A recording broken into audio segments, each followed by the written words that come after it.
Good morning, everybody. Welcome to First Things First, the morning daily cyber threat briefing from Simply Cyber YouTube channel. Good morning, Liang. Hey, Russ, what's up, man? Good to see you. Hope everything's well with you.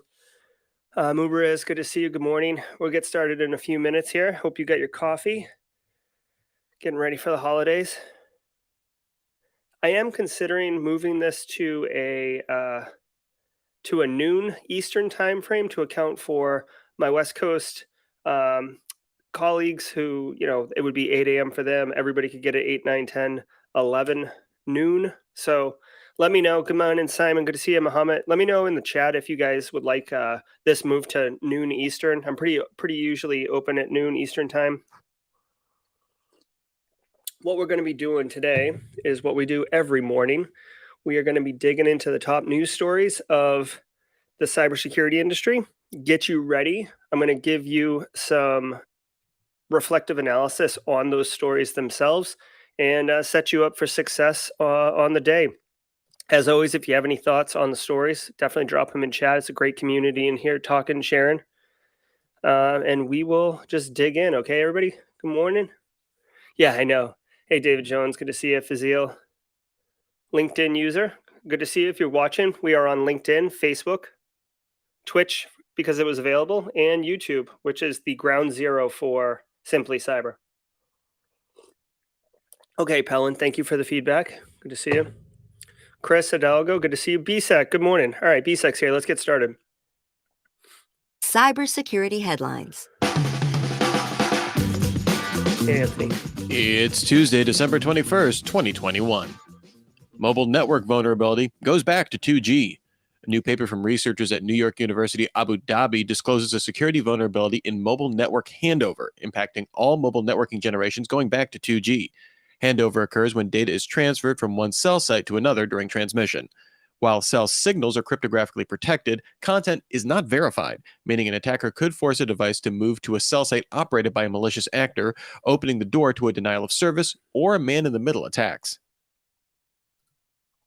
Okay, so, basically this isn't something that you can do something about at the individual level, maybe if you're doing national security, but what they're talking about is just another attack. Like the FBI and other, big players, nation state players have these things called stingrays. If you Google it, it'll come up. And they've been walking around Black Hat and DEF CON out in Vegas for years with these things. And if you just think about it for a minute, this is a great attack on a mobile phone. You can't control what tower your phone connects to, right? Like when we use computers and we use VPNs, we can kind of say where we're going to exit onto the internet, right? We have some level of control of that. With towers, it's basically strongest signal, and this makes sense for a lot of reasons because as you're driving down the highway, BSAC watching in the car, right? It hands off to the next tower and it gives you that smooth, buttery transmission. No yips, right? Well, like they're saying in here, there's some vulnerability. I'm sure it's probably elegant in nature, but part of some standard vulnerability set that we've seen a million times before that allows you to man in the middle. So this is an interesting story. It goes back to 2G, so it was kind of baked in for a while, just like Log4j, but nothing really here too crazy for us, right? There's no way, as far as I know, Liang, unless you take the phone off the cellular network and put it on VoIP only, and then you use the techniques that we talk about with like VPNs and stuff like that. Yes, for us, it is exactly what a stingray does. UK agency shares password trove with Have I Been Pwned. The UK National Crime Agency shared a collection of over 585 million compromised passwords with the breach notification service. This is the second agency to work with Have I Been Pwned after the US FBI announced a collaboration with it in May. Troy Hunt announced that of the disclosed passwords, 225 million were new and unique to its database. The NCA said it found the passwords paired with emails in an account at a UK cloud storage facility, although the agency was not able to attribute the credentials to any specific platform. Okay, well, that's good. I mean, Have I Been Pwned is a great community resource. If you're not familiar with it, I'm actually going to do something really quickly because everybody should know about this. You can use this website, Have I Been Pwned, to basically check your own email, see if it was involved in a breach. But what they also have is notify me, and this is what I would recommend. I'm not going to put it here right now, but um, you can use this service if you're responsible for information security at an organization.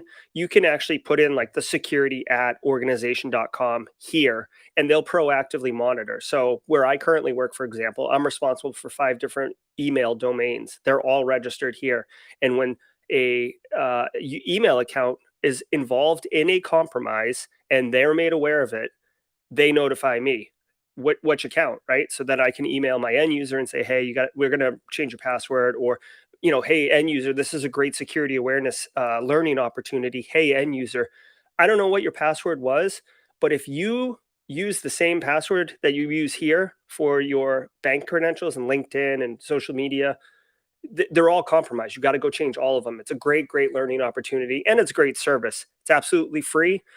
This is something that you guys should definitely take advantage of, because it's asynchronous, right? They're doing it for you passively. All right, let's continue on. By the way, I want to say what's up to Bobby and Keith. I saw both of you say hi.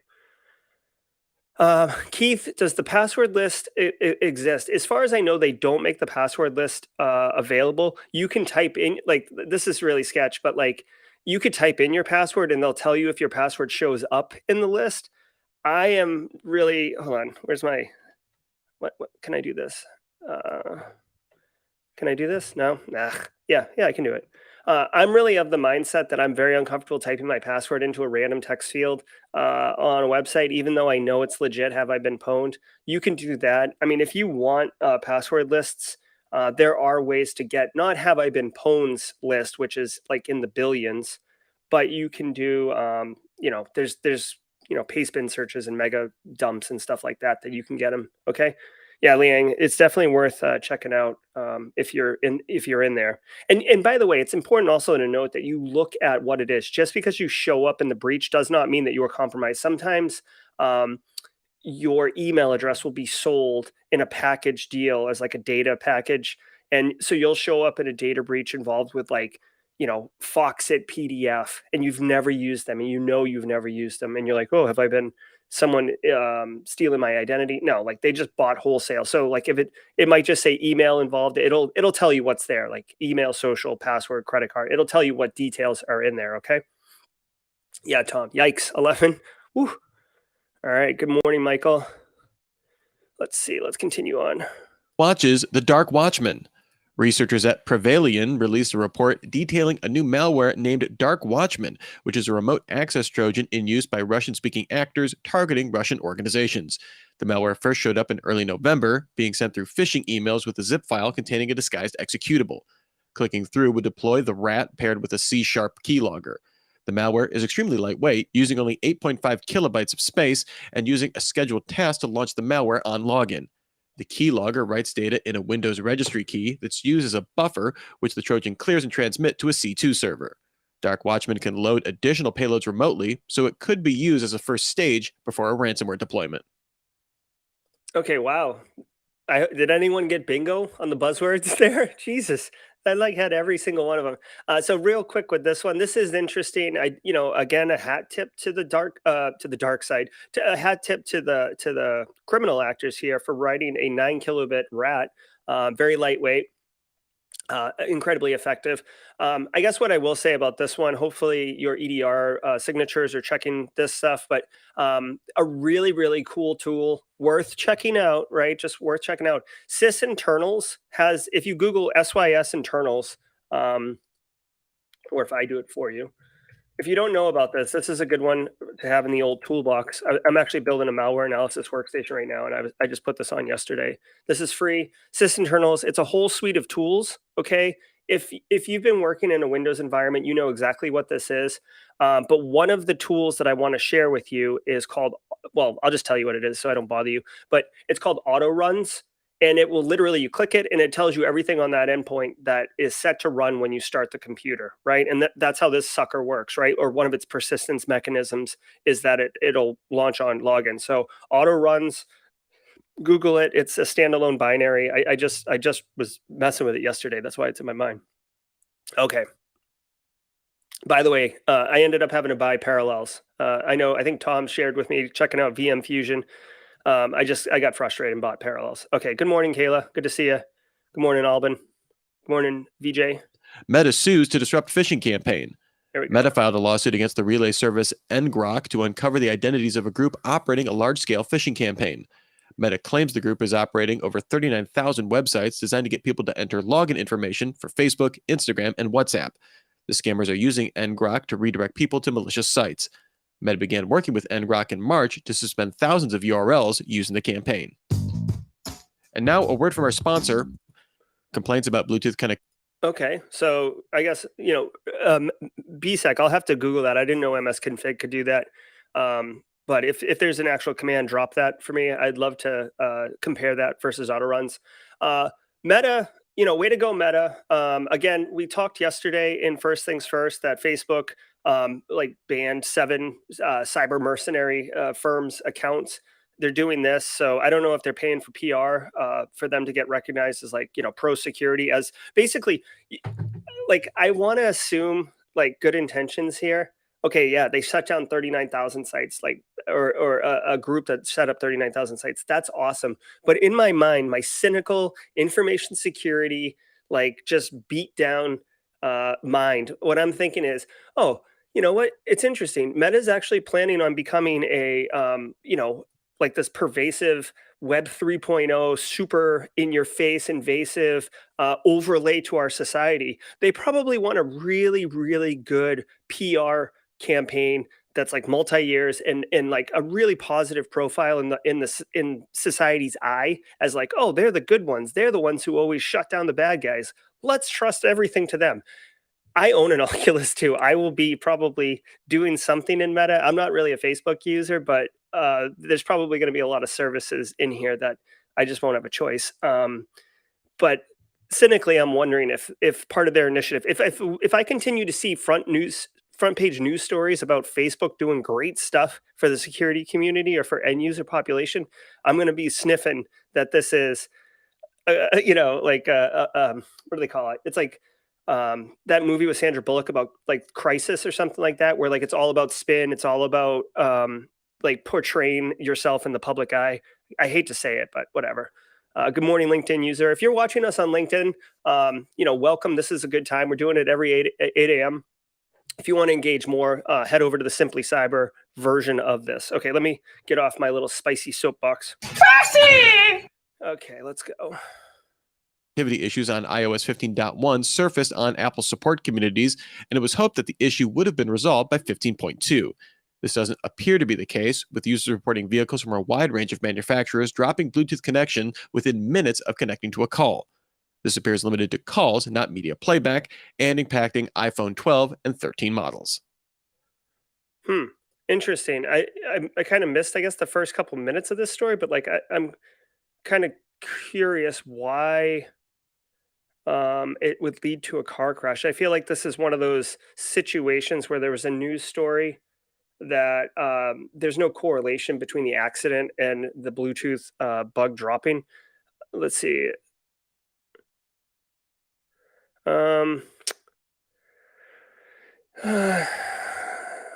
Yeah. Okay. So I guess just based on right here, guys. Sorry, I just had to read that while we're talking. Based on this, what they're saying is, it doesn't sound like a bug to me. Okay, it's you're on the phone and you're talking, and then it switches from speakerphone to your car stereo, and because you're trying to hang up the phone, you're looking at your car stereo to shut it off, and then you drive into someone.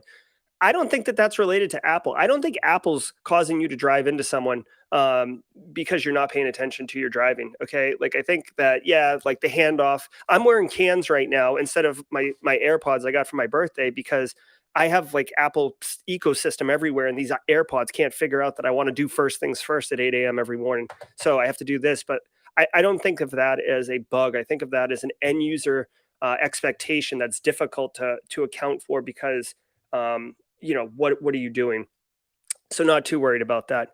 Oh, yeah. Thank you. Yep. And Tom, thanks for dropping the CISO series. This is the CISO series podcast. They drop it Monday through Friday, and we use it to do our news stories. Joker malware discovered on popular Android app. The malware was discovered on the Color Message app, which had over 500,000 downloads on the Google Play Store. According to the security firm Pradio, once installed, the app accesses contact lists, sends them to a remote server, and subscribes users to unwanted paid services. The app also has the ability to hide its icon once installed and can simulate clicks on ads to generate revenue. The underlying Joker malware was initially discovered in 2017 and has been tied to billing fraud and intercepting personal information from devices, infamous for skirting Android's built-in protections and validations. Yep. So just another, is it a day that ends in Y? Yeah. Okay. So there's Android malware out. Good. Okay. Cool. Just confirming that. So, Android, the store where you get stuff, it's a little bit easier to get malware in there. It's the Joker one has been a pretty popular malware. I've heard about it before. I guess really malware is going to be malware, right? Bad guys are going to be bad guys.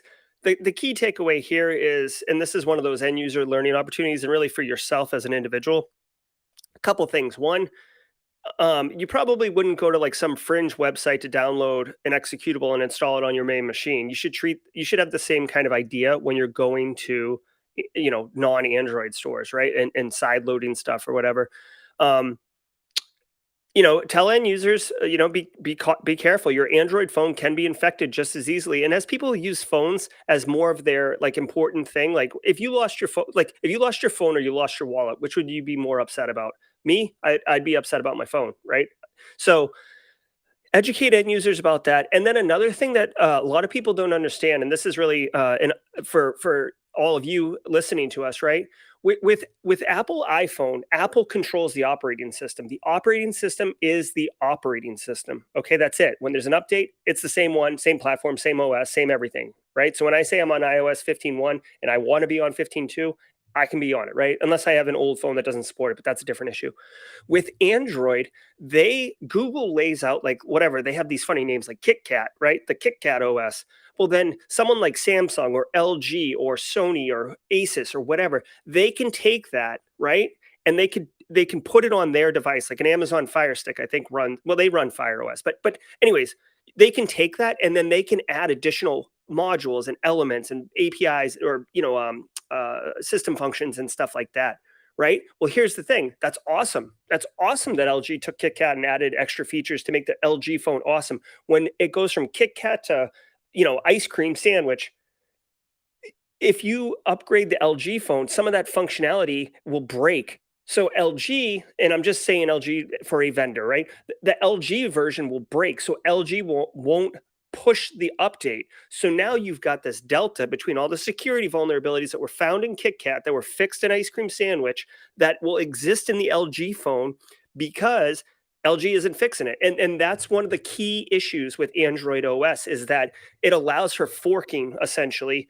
And in order for the LG one to go up to Ice Cream Sandwich, they have to go back and retool all of those plugins, all of those updates, all of those features that they added on top of the OS to work with Ice Cream Sandwich. It takes a lot of time, a lot of money, and they've already sold you the phone.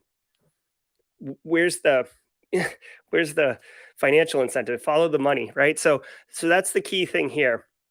Yeah, exactly, BSEC.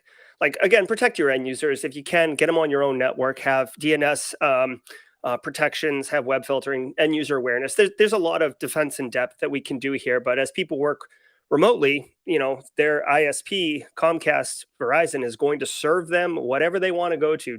.ru, no problem. There you go, comrade. Okay, let's go. A look into Facebook's moderation scale. According to documents obtained by Finland's national public broadcasting company YLE, Meta employs 11 people in Berlin for Finnish language moderation on Facebook. The documents also show Meta has not developed Finnish language automated moderation for hate speech, violent content, or nudity. Automated moderation systems do look at content published in Finland in other languages, including English, Swedish, Russian, and Arabic, which Meta estimates is about a fifth of Facebook content in the country. Globally, Meta uses roughly 15,000 workers to moderate content across 70 languages. Interesting. So not a huge cybersecurity story here, but one around information. I guess it's no surprise that if you're an English-speaking person, you might just kind of forget that there's other languages, or realize there are other languages, but assume that a lot of the machine learning algorithms, the things that find hate speech or pirated material, etc., is just going to work. But we're seeing here in other languages, it's particularly tough. So, I guess this is just interesting to know and kind of contextualize that this is a problem, right? Interesting to see that, like classic Facebook, right? Like I just made a comment about Facebook having this PR campaign, and then the next story happens to be around how they're not doing something great. So, wow, they really are listening, I suppose. Okay. Google Authenticator hits a milestone. The Google Authenticator app provides second-factor authentication on supported web services. The app recently surpassed 100 million installs on the Play Store. Android Police points out that it hit this milestone despite last being updated in May 2020, when it added a dark mode and the ability to export credentials to a new device.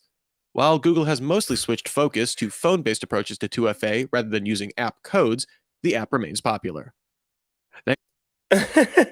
So they added dark mode, and that led to what like oh man, I love end users. I'm a dark mode advocate myself. One quick thing here, way to go Google Authenticator hitting 100 million. What I'd like to point out is a couple things. One, it just shows that more people are using multi-factor authentication as a normal standard. I know Google is requiring it on certain user accounts that they've identified as like not VIPs, but like journalists and people who really should be on multi-factor authentication. Again, this is account agnostic, so it's not just for Google, right? You can use this for your bank account, for your Reddit account, for whatever. I will say, just as a professional talking to another professional, I was on Google Authenticator. I have switched. I use Authy, Authy. I use Authy, and the reason I use Authy over Google Authenticator is because when you switch devices, like I got a new phone, it is brutal to have to change your authenticator for all your accounts, whereas Authy is decentralized and you can actually have the authenticator on more than one device. So I have it on two devices. And when you want to add a new device, you basically just connect Authy to your account. You connect the Authy app to your Authy account, and it pulls down all of your credentials. So it just makes life cycle maintenance easier instead of getting locked into like, oh, I guess it's too inconvenient to update. So I'm either going to get rid of multi-factor, which I'm not going to do, obviously, but an end user might be inconvenienced to the point of getting rid of multi-factor, or you're going to stay on some legacy tech, which is going to be vulnerable, right? So, that's how that goes. So, all right, people. So I hope you enjoyed First Things First this morning. Let me get rid of this guy. Got my outro music playing. I had a good time. It's December 21st. If you enjoyed this, the only thing I ask, in addition to coming back tomorrow and spending your 8 to 8:25 with me and this great community, I love all the conversation going on in chat, is to tell someone else who you think might benefit from getting this daily cybersecurity threat briefing. It's not just about news. It's about context. It's about how to help our end users. It's about how to be a better professional. And it's about networking, because this group, you guys are wonderful. I just so happy to see you every morning. All right, guys, I will be back tomorrow at 8 a.m. I hope you have a wonderful day. Let's go out there and crush it.